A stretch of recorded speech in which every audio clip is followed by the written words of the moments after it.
দুনিয়াতে বেঁচে থাকতেন, অথবা তাদেরকে সম্পদের পাহাড় গড়ে দেওয়া হতো, কিন্তু তারা সেই পথ বেছে নেন নাই।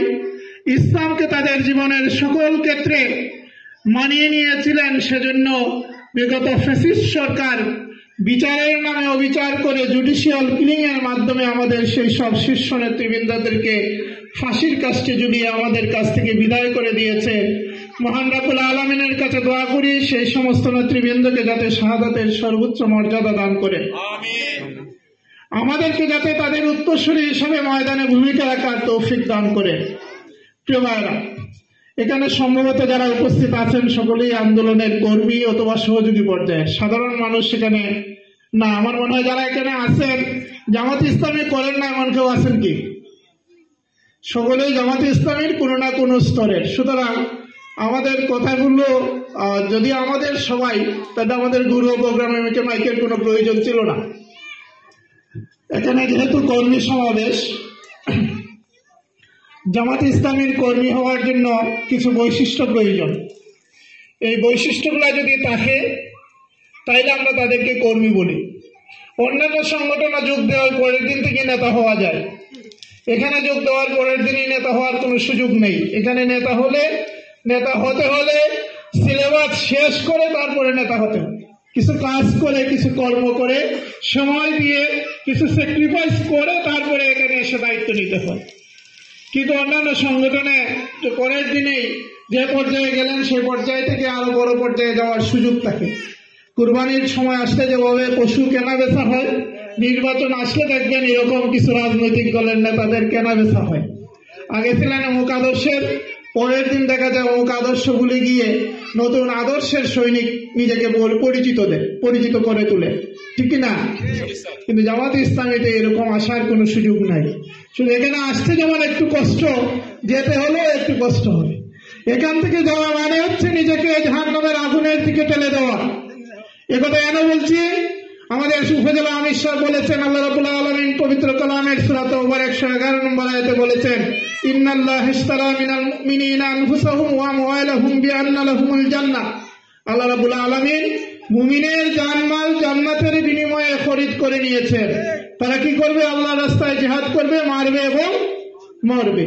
এই আল্লাহর রাস্তায় আমাদের জান এবং মাল আমরা বিক্রি করে দিয়ে এসেছি আল্লাহ রাব্বুল আলামিনের কাছে, কিন্তু আমাদের এই জান এবং মাল আমাদের কাছেই আছে। আমাদের কাছে আছে না? যদি আমাদের চুক্তির শর্ত অনুযায়ী জান্নাত পেতে হয় তাহলে আল্লাহর নির্দেশিত পন্থায় আমার জান এবং মালকে ব্যয় করতে হবে। আমার আল্লাহর নির্দেশিত পন্থায় যদি আমরা জান এবং মালকে ব্যয় করতে পারি তাইলে এই চুক্তির শর্ত অনুযায়ী আমরা জান্নাত পাবো। আমরা এখানে যারা উপস্থিত আছে, আমরা জান্নাতে যেতে চাই না জাহান্নামে যেতে চাই? আমরা সকলেই জান্নাতে যেতে চাই। মুমিনের সবচেয়ে বড় সফলতা হচ্ছে জান্নাতে যাওয়া।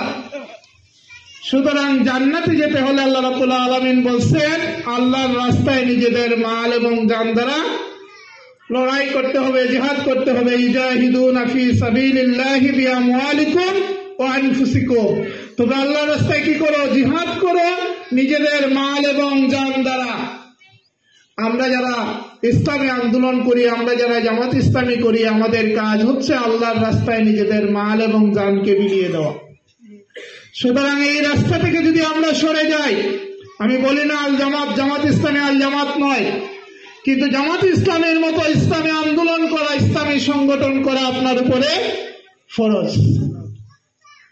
আপনার যদি জামাত ইসলামী ভালো না লাগে তাহলে অন্য কোন ইসলামী আন্দোলন করবেন, ইসলামী আদর্শ বাস্তবায়নের চেষ্টা করবেন, তবুও মানব রচিত কোন মতবাদের পিছনে আপনার যাওয়ার কোন সুযোগ নাই। কারণ আল্লাহ রাব্বুল আলামিনের কাছে একমাত্র মনোনীত জীবন ব্যবস্থা হচ্ছে ইসলাম। আল ইয়াউমা আকমালতু লাকুম দীনাকুম ওয়া আতমামতু আলাইকুম নি'মাতি ওয়া রাদিতু লাকুমুল ইসলাম দীনা।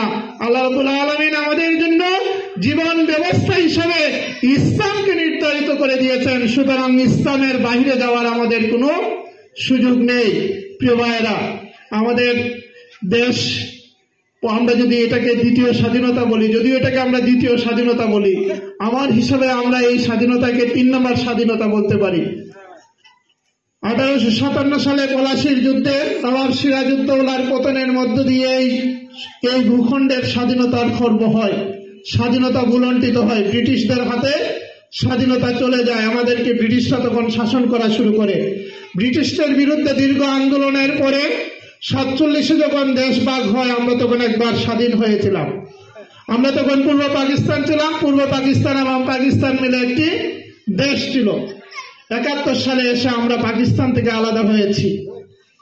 আমরা যদি দেখি 47 সালে যখন দেশ বিভাগ হয়েছিল, যে শর্তের ভিত্তিতে, যে আদর্শের ভিত্তিতে দেশ স্বাধীন হয়েছিল, সেই আদর্শ সমাজে প্রতিষ্ঠিত না হওয়ার কারণে সমাজে জুলুম, নিপীড়ন, নিষ্পেষণ, শোষণ এগুলো চলেছিল।